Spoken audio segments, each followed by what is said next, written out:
¿qué industrias en tu experiencia eh, has visto que haya tenido o haya sido más favorecida con estos cambios?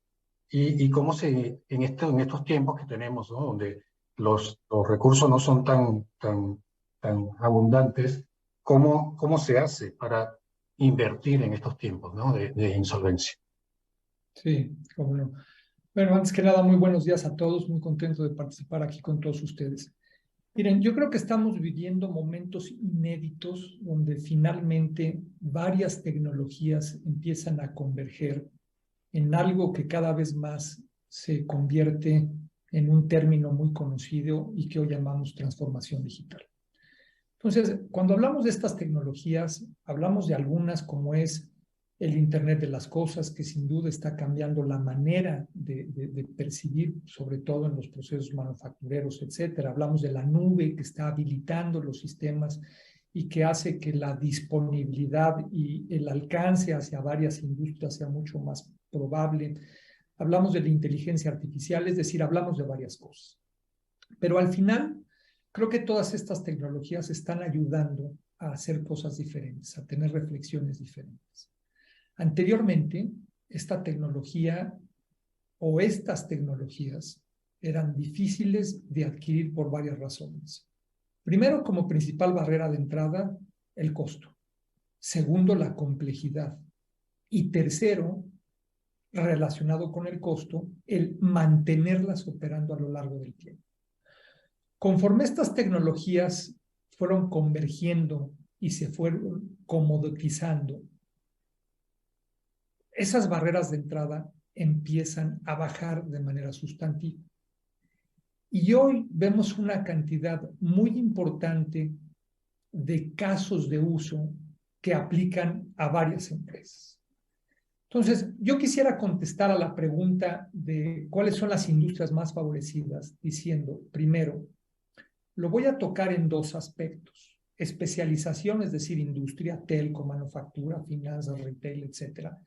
Pero también es importante considerar el tamaño de las industrias, en donde la barra ha bajado sustancialmente, como lo comentaba, de tal suerte que no únicamente industrias grandes tienen acceso a estas tecnologías, sino también la pequeña y mediana empresa que puede tener a su alcance parte de estas tecnologías.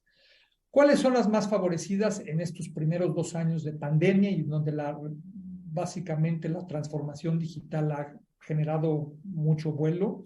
Yo les diría, primero, el sector de telecomunicaciones. El sector de telecomunicaciones está en este proceso de reinventarse todos los días a través de las tecnologías de gestión.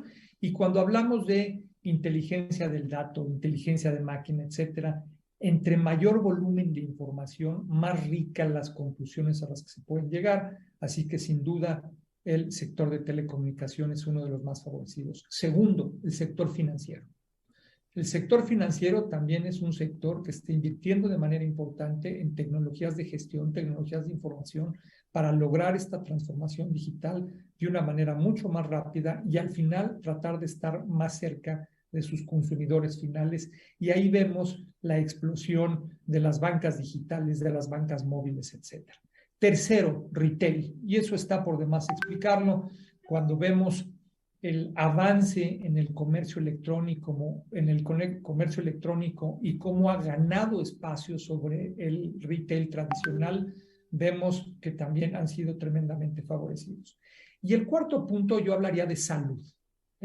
No me canso de compartir este dato. Hace algún tiempo se intentó implementar estas consultas a distancia en la India por su dispersión geográfica, por su dificultad, etcétera, en donde hubo grandes inversiones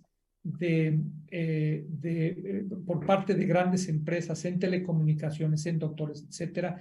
Y solo como dato, 1 de cada 100 consultas se hacían por telemedicina y durante la pandemia, en este piloto, 5 de cada 10 se hacen por digamos, telemedicina. Entonces, infinitas las combinaciones que tenemos alrededor de las industrias que hoy están adoptando esto, pero en la otra dimensión tiene que ver el tamaño. Hay empresas medianas y pequeñas que en estos mercados globales compiten con otras, y es importante que entiendan que estas tecnologías ya son asequibles, son no difíciles, o más bien dicho, no son fáciles de adquirir, pero son accesibles. Y los retornos que generan, me parece que son hoy por hoy muy cuantificables, y eso hace que las compañías verdaderamente estén mirando hacia esta transformación digital y teniendo muy en mente estas 3 o 4 tecnologías que hablamos anteriormente. Muchas gracias, Javier. Muy interesante. Y yo creo que has mandado unos mensajes muy claros, ¿no? Primero, la barrera está bajando. Entonces, no es una excusa, ¿no? De que es algo que